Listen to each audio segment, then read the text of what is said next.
Okay mga master, meron tayong gagawin ngayon, ilaw. Yan. Kaya pa bang i-repair to? Yan. Yun ang tanong eh. Ngayon, try natin i-repair itong bulb na to, yung ilaw na to. Ano siya eh, LED. Ayan. Tignan natin yung ano niya, yung voltage niya. Ayan. 230 volts, 50 watts. Ayan. Try natin gawin ito. Tingnan natin kung meron pa bang remedyo sa mga ganito. Okay. Tingnan natin sa loob. Buksan na natin. Ano ba to? Ang hirap. Ay, ang hirap palang buksan ito. Ay, hirap buksan, no? Nakadikit siya. Yun. Ayun mga master, oh. Napansin ko na itong isang capacitor. Ano siya, oh. Ayan, oh. Pumutok na yung capacitor niya. Ito. Ayan, oh. Pumutok na yung isang capacitor. Ayan. Ayaw niyang umandar. Hindi na siya umandar. Kasi yung pasok ng ano niya rito siguro, yung voltage niya, kapag kasi wala yung capacitor, hindi normal yung voltahe na pumapasok diyan eh sa mga ilaw na yan. Dahil dumaan pa siya sa ano, sa diode. Yan. Bridge type diode. Ito, dumaan siya rito. Yan, try natin palitan itong capacitor na to. Tingnan natin kung under siya. Yung iba naman mga master, kapag halimbawa nasira na isang ilaw niya, yan, nasira na isang ilaw niyan, hindi na siya under, lahat yan, wala na yan, wala na connection, putol na lahat yung connection niya kapag nag-open yung ilaw na yan. Yan. Ngayon, i-try nating i-repair to. Subukan natin palitan yung capacitor kung pwede pa ba siyang ma-repair. Yan. Sayang kasi mga master, kung bibili pa ng bagong ganito, medyo mahal din siya. Mahal din yung ganitong ilaw. Malaki pa naman. Yan, napakalaki niya, oh. Tapos yung wattage niya, ano siya, 50 watts. Mataas yung watts. Okay. Kahit pa paano makakatulong sa inyo to kapag halimbawa meron kayong mga ganyan. Meron kayong mga ilaw na tulad nito. Nasira lang yung capacitor. Palitan na lang. Yan, palitan na lang natin to. Okay. Meron pa siyang ano rito, oh. May regulator pa siya, ayan, oh. May regulator siyang isa. And then meron siyang conductor coil. Ayan. Ayan, 102 conductor coil. Tapos meron pa siyang filter na papunta sa ilaw. Ayan. Papunta sa mga ilaw, may filter siya. Ayan, oh. Ito yung niya, yung connection niya. Ayan, pumasok siya diyan, oh. Pumasok sa ilaw, oh, ayan, oh. Then yung isa, pumasok din. Ito, pumasok siya rito sa kabila. Yan. Papunta doon. And then yung isa, papunta rito. Nakasalubong. Yan. Okay. Tignan nga natin yung capacitor na to kung anong value nito. Ayan. May value siya na 250 volts. 22 microfarad. Ito. Okay pa naman siya. Mukhang okay pa, oh. Pero itong isang nakalobo na to, sigurado sira na to. Palitan na natin to. Tignan natin yung value. 400 volts, 12 microfarad. Yan. Yan ang gagawin natin dyan. Siguro kukuha na lang tayo dito. Sa luma. Ito. Binuksan ko yung lumang ilaw. Ayan. Yan. Binuksan ko. Ayan. Tinignan ko yung niya, yung power supply niya. Ito yung power supply niya, oh. Kunin na lang natin yung capacitor na to. Ilipat natin doon. Yan, 400 volts naman siya. Yan. And then meron siyang value na 6.8 microfarad. Yan. Yan, gawin na natin. Try na natin siya. Lipat natin yung capacitor. Lagyan muna natin ng lid para hindi tayo mahirapan magbaklas ng capacitor. Pwede na itong capacitor na to kahit medyo mababa yung microfarad niya. Importante yung 400 volts. Ganun pa rin siya. Hindi natin binago yung yung 400 volts na value ng capacitor. Okay.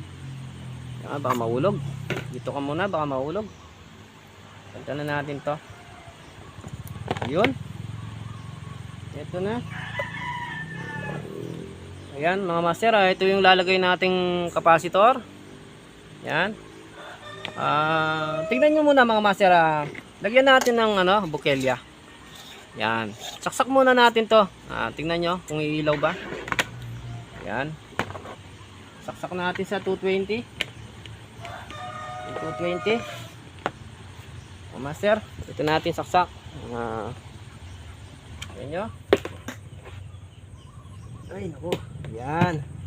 Ito natin saksak sa 220. Yan. Dito. So yung panginang ko dito na rin nakasaksak yung panginang, ayan yung panginang dito ko na nasaksak 220. So saksak natin yan. Tingnan natin kung ilaw. Kita ba sa camera? Ayun, kita. Saksak. Yun, wala. Hindi siya umandar Hindi umandar. Ay, palitan natin yung capacitor yan. Tingnan natin kung umandar yan.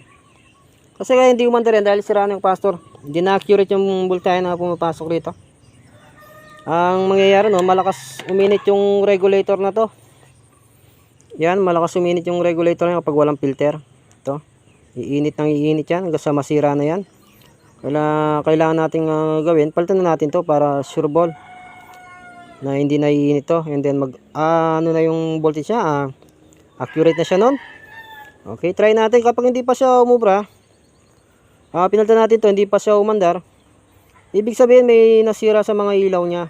Check na lang natin mamaya kung may nasira. Pero pag umandar na siya, ibig sabihin capacitor ang problema, ito lang. Okay, alisin na natin yan.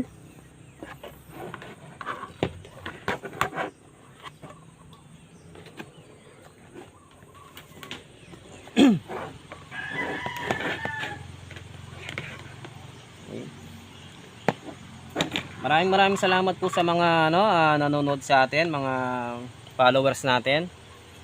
Okay, malaking tulong po 'yun para sa amin. At paki-subscribe na rin po yung channel natin. Master natin diyan. Alisin na natin tong capacitor.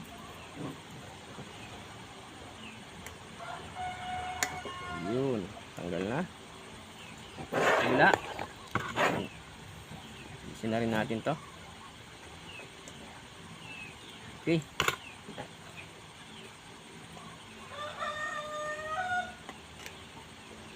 Matindi yung pagkainang Matindi yung pagkalagay ng ito, yung capacitor na to.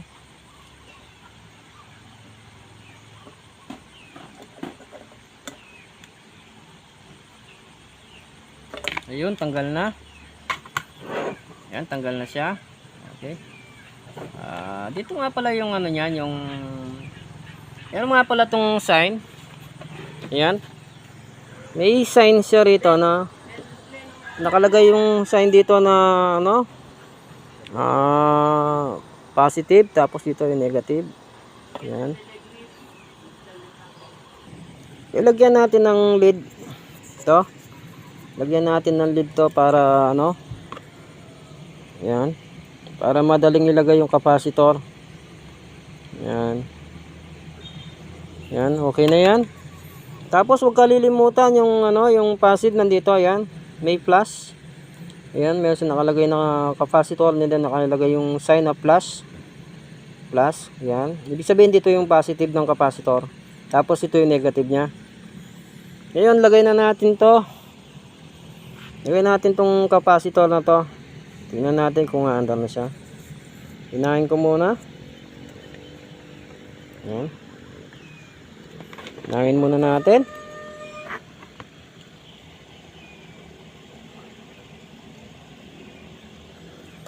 Okay.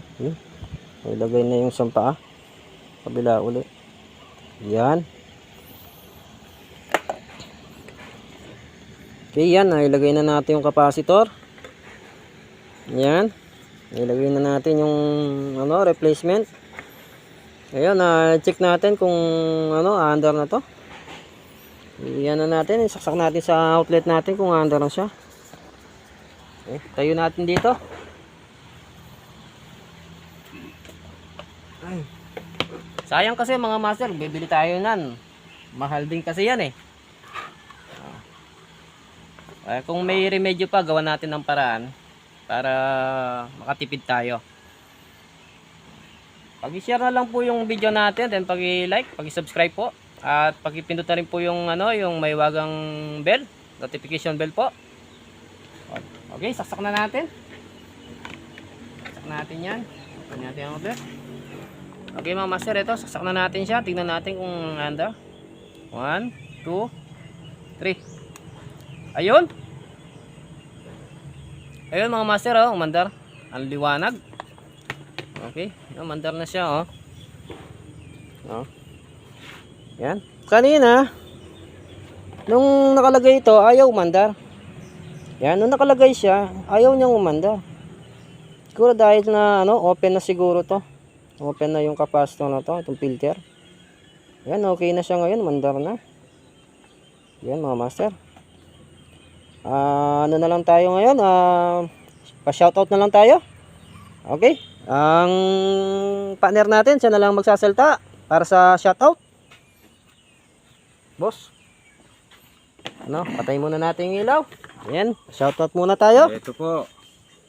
Shoutout po kina Ann Mariano, Florante Kapalaran, Okay. Regina Lopez, Jeffrey Velasco, Noark TV, Richard Santos, Ernesto Raguro, Grace Timbol, Connie Peralta, at mga Manay Ayay Vlog po, Isher Audio Workbox, salamat po, Jack of all Trades, salamat po, Shen King, at Mercado Boys Vlog. At ito po, Life Goes On V2, sana po matulungan nyo kami at magkakulab po tayo yung set po natin, no? Marami po salamat.